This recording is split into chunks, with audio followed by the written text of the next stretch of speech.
At mamaya magsha-shoutout po ako.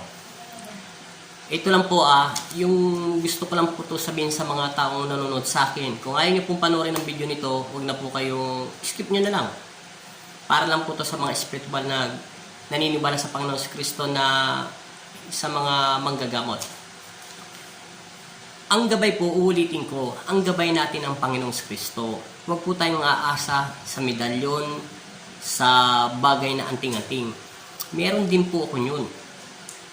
Pag inasahan niyo po sila, hindi ka na naniniwalang may Diyos, hindi ka na nagtitiwala, ang Panginoon ang gumagabay sa iyo. Puro lagi kasi nasa isip mo at puso yung gabay mo. Opo, kailangan po namin yun. Protection para lumakas ang aming pangangatawan.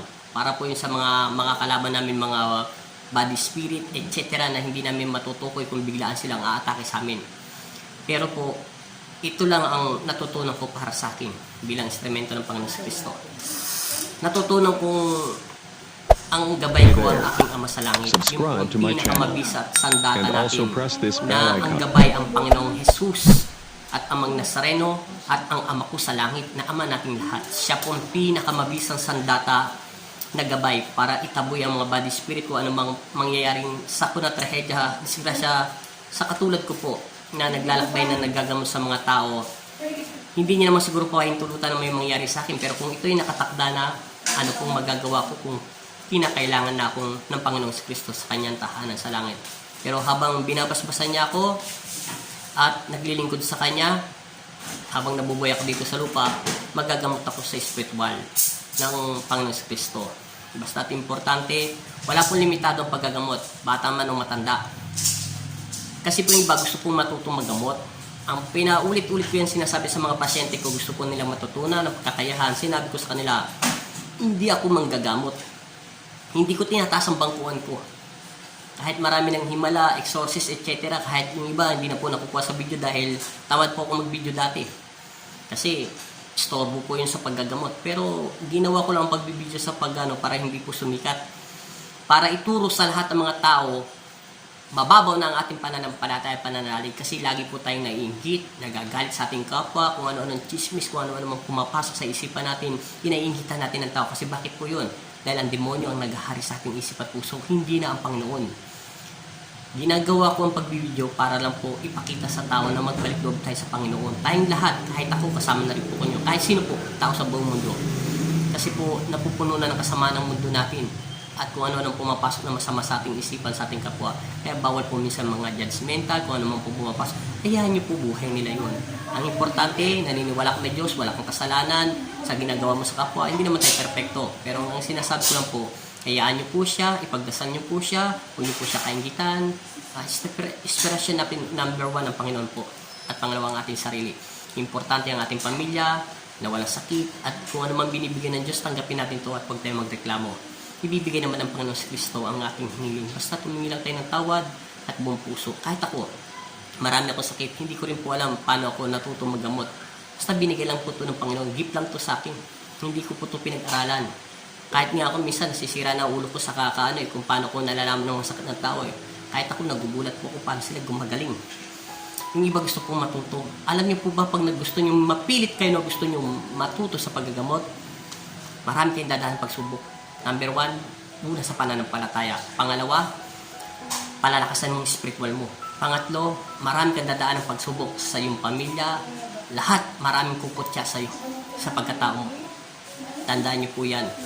Para ka nag-aral ng grade 1 hanggang college, hanggang kumuha ka ng kurso.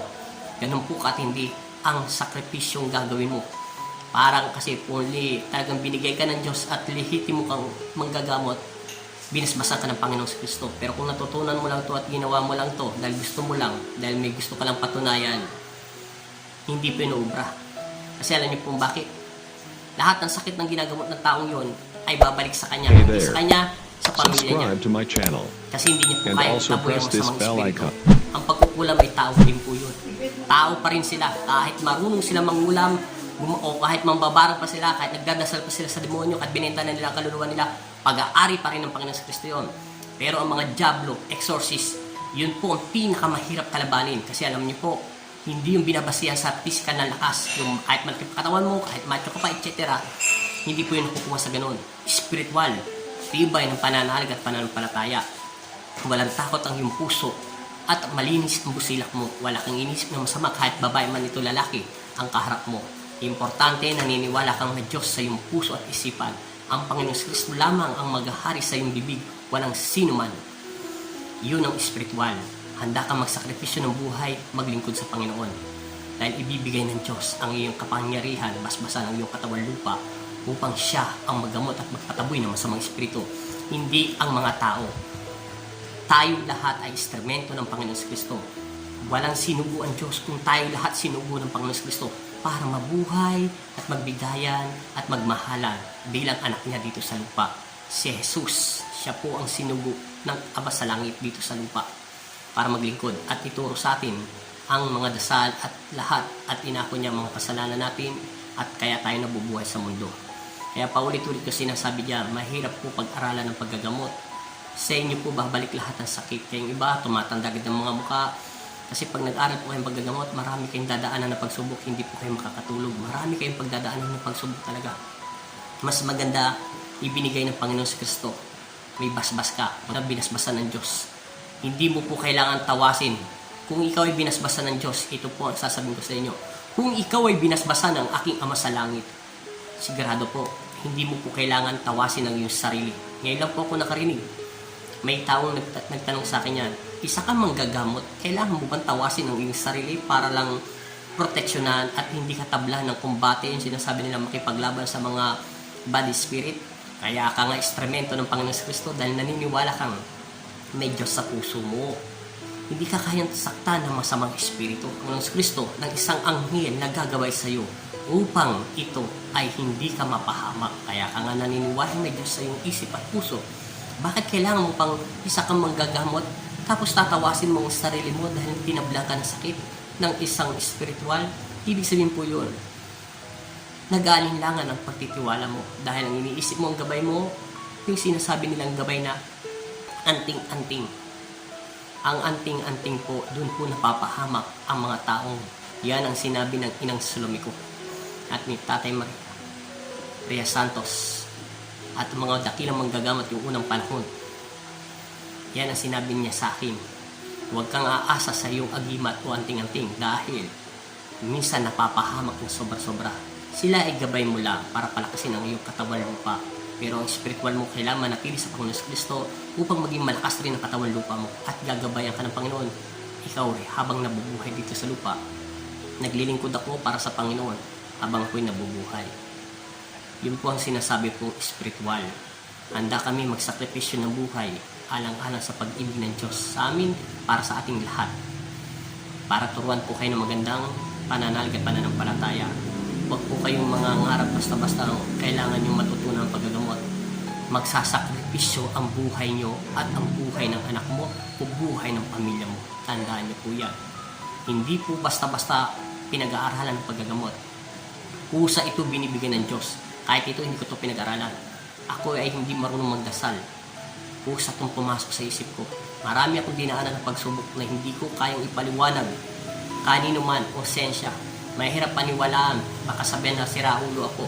Pero yun lang po. Basta yun importante.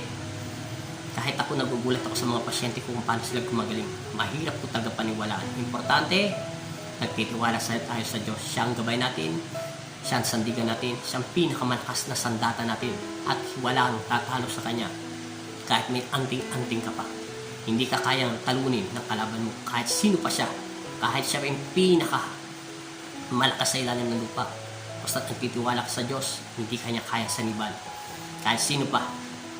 Kung naniniwala ako may gabay ako at naniniwala ako na marami po akong medalyon, di umasa ako doon. Di sa dami ko nakalaban mga exorcist, halos hindi po ako nag-video.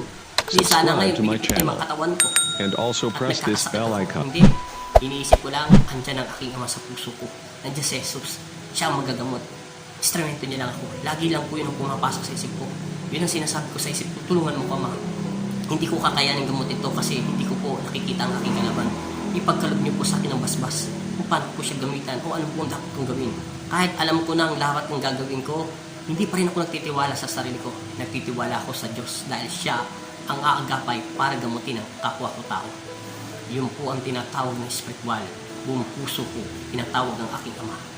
Maraming salamat po at God bless po. At may nagpapa-shoutout nga pala po dyan. Shoutout dyan kay Ate Laida Pau. At shoutout din pala dyan kay Kids TV. At shoutout din pala dyan kay Ate Miriam. At kay Mercy Yanda. Mega shoutout din po sa lahat. At shoutout po pala dyan kay Miss Jo. Shoutout din po pala dyan kay Ate Yomi sa mga post namin dyan. At maraming salamat. Hindi na ako nababawasan. Kala ko aabot na ako ng pang-7, pang-8 na 1,000 subscriber. Pero ayan pa rin. Dumadagdag po. Mabait po si YT. Pinagdadasal ko siya. Na sana hindi niya na tayo bawasan lahat. At sana magbalik na yung YouTube na tuloy-tuloy na po. Yun lang po. At maraming salamat.